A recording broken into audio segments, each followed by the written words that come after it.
Kung isa kang introvert, may sasabihin ako na pwedeng magbago ng pananaw mo sa sarili mo habang buhay. Simula bata pa lang tayo, sinasabi na agad ng mga tao na parang mali kapag tahimik ka. O kapag mas gusto mo yung katahimikan kaysa sa maingay na paligid.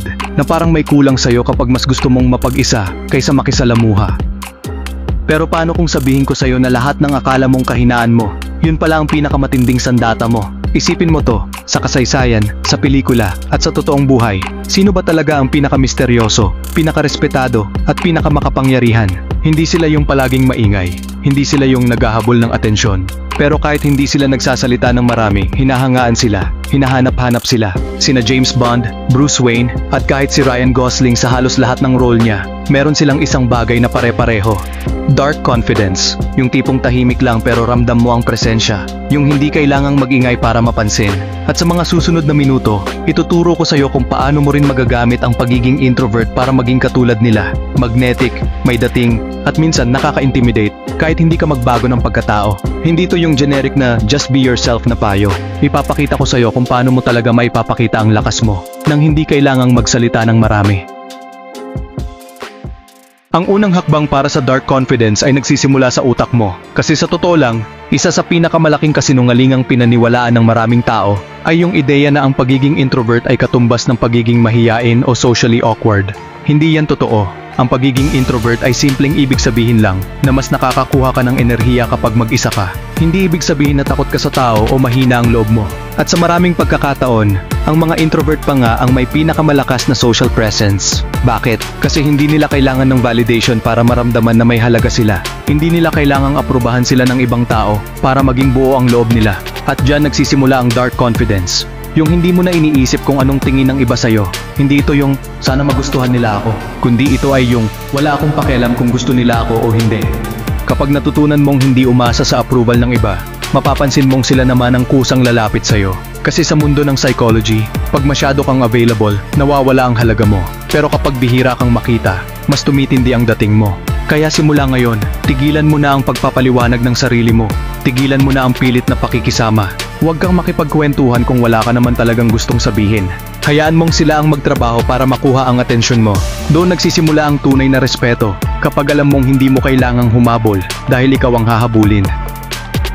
Ngayon klaro na kung paano gumagana ang mindset ng dark confidence. Oras na para matutunan kung paano gamitin ang mga social interaction sa advantage mo, kahit introvert ka.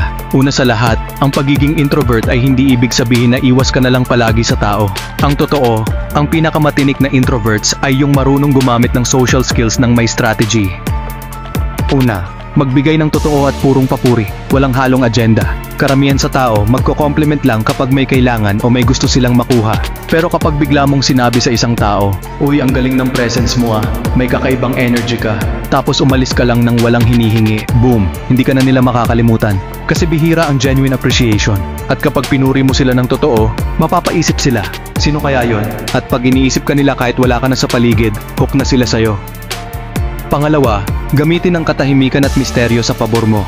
Karamihan ng tao hindi komportable sa katahimikan, kaya ang tendency nila puro daldal. Pero kapag sanay ka sa tahimik at kaya mong panindigan yung tension, nagkakaroon ng presence ang bawat kilos mo.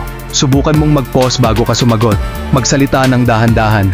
Tumingin ka sa mata ng mas matagal ng kaunti kaysa normal. Makikita mo, sila mismo ang mapapaisip kung ano ang susunod mong sasabihin. Yun ang tinatawag na controlled presence. Pangatlo, maging master sa pakikinig. Ito ang sekreto. Ang pinakamahusay makipag-usap, hindi madaldal, kundi marunong makinig.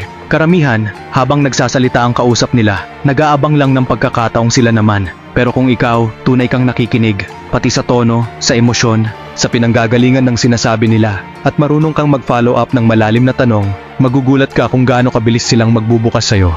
At kapag naramdaman ng isang tao na naiintindihan mo sila ng totoo, masasanay sila sa presensya mo, at hahanapin ka nila kahit wala kang ginagawa. Bantayan kung kanino mo ibinibigay ang atensyon mo. Ito ang isa sa pinaka-underrated pero pinaka-powerful na hakbang. Ang kontrolin kung kanino at saan mo ibinibigay ang atensyon mo. Bakit? Kasi ang atensyon mo, yan ang pinakamahalagang yaman mo. Pero karamihan sa mga tao, basta na lang nila to ibinibigay kahit kanino. Sa mga usapang walang kwenta, sa mga taong toxic, sa distractions na walang silbi. Kung gusto mong magkaroon ng tunay na dark confidence, kailangan mong bantayan at protektahan ang atensyon mo parang ginto. Kapag may kausap kang alam mong hindi naman worth it, tapusin mo agad. Kapag may taong puro drama lang, layuan mo. Kapag nasa sitwasyon ka na hindi naman nakakabuti sa'yo, umalis ka. Kasi tandaan mo to, kung sino at ano lang ang pinapansin mo, yun ang nabibigyan mo ng power sa buhay mo. At kapag naging mapili ka sa atensyon mo, mas tataas ang halaga mo sa mata ng ibang tao. Hindi mo kailangang sumali sa lahat ng usapan. Hindi mo kailangang tumugon sa lahat ng message. Minsan, yung hindi mo pagsagot, yun na mismo ang nagsasalita para sa'yo. Ayusin ang galaw ng katawan mo. Bago ka pa magsalita, tinitingnan ka na agad ng mga tao. At sa paraan mo pa lang ng paglakad, pagtayo, o pagkilos, alam na agad nila kung may confidence ka o wala. Kaya kung gusto mong maglabas ng tahimik pero solid na presensya, kailangan mong ayusin ang body language mo. Una, bagalan mo ang galaw mo. Kapag hindi ka nagmamadali, kapag kalmado ka gumalaw, yan ang tingin ng mga tao, in control ka. Hindi ka nagpapanik, hindi ka sabog, alam mong ikaw ang may hawak ng sitwasyon. Pangalawa, ayusin mo ang postura mo. Tuwid ang likod, relaxed ang balikat. Huwag kang yuko ng yuko o parang laging nagmamadali. Kahit naka-t-shirt ka lang, kung ang tindig mo parang nakasuit, respetado ka agad ng tingin ng mga tao. Pangatlo, magsalita ng kaunti, pero malaman. Hindi kailangan puro salita para mapansin. Mas may dating kapag konti lang ang sinasabi mo, pero malinaw, may bigat, at may purpose. Maglagay ng pause bago ka magsalita. Bigkasin mo ng buo ang bawat salita. Kapag ganito ka magsalita, bawat bitaw mo ng salita, pakikinggan nila. Ang sikreto ng dark confidence ay hindi sa dami ng sinasabi mo, kundi sa kung paano ka gumalaw, at kung paano ka magdala ng presensya kahit tahimik ka lang. Buhay ng tunay na confidence sa pamamagitan ng mastery. Ngayon, ito na ang pinaka-importanting parte. Kasi sa huli, ang totoong confidence, hindi yan galing sa forma, hindi yan galing sa sinasabi mo. Galing yan sa isang bagay, mastery. Ibig sabihin, maging sobrang galing ka sa isang bagay na hindi ka na kailangang ipagmalaki pa. Kahit tahimik ka, ramdam ng tao na may lalim ka. Bakit? Kasi may pinaghirapan ka, may binuo ka, may na-master ka. Hindi importante kung anong field yan. Pwedeng sa katawan mo, pag nag-ayos ka ng fitness mo. Pwedeng sa isip, kung sobrang talino mo sa isang skill o topic. O pwedeng sa finances, kung marunong kang kumita ng pera sa sariling paraan. Kapag meron kang isang bagay na alam mong ikaw ang magaling, hindi mo na kailangan ng validation. Doon mo mararamdaman yung tahimik pero matibay na confidence. Hindi mo kailangang magpakitang gilas. Huwag mo na rin hintayin ang papuri, kasi alam mong meron kang paninindigan. At eto pa ang bonus, kapag nagtagumpay ka sa isang aspeto ng buhay mo, dadalhin ng confidence na yan ang lahat ng ginagawa mo. Kakalat yan sa body language mo, sa pakikitungo mo sa tao, sa pananalita mo, kahit sa presensya mo habang nakaupo ka lang. Kaya kung gusto mong maging magnetic at respetado, huwag mong i-fake ang confidence, i-build mo yan. Ito ang kailangan mong tandaan. Ang totoong confidence, hindi maingay, hindi naghahanap ng atensyon, hindi nagmamakaawa ng approval, tahimik lang yan.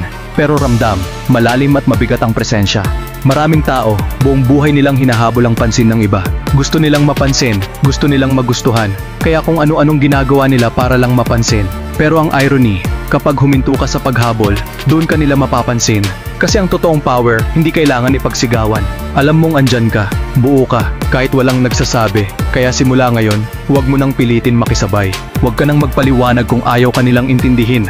Huwag mong ipilit ang sarili mo sa mga taong hindi ka pinapahalagahan. Imbes na habulin sila, i-build mo ang sarili mo.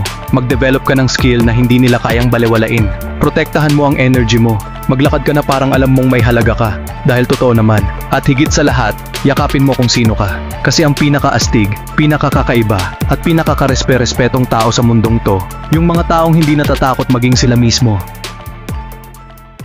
Kung nakarating ka sa parting to ng video, ibang klase ka. Handa ka na. Handa ka nang i-level up ang buhay mo. Kaya simulan mo na. Gamitin mo ang natutunan mo. At panoorin mo kung paano babaguhin ng mundo ang tingin nila sa'yo. Kung nakuha mo ang halaga sa video na to, huwag mong kalimutang i-like at mag-subscribe.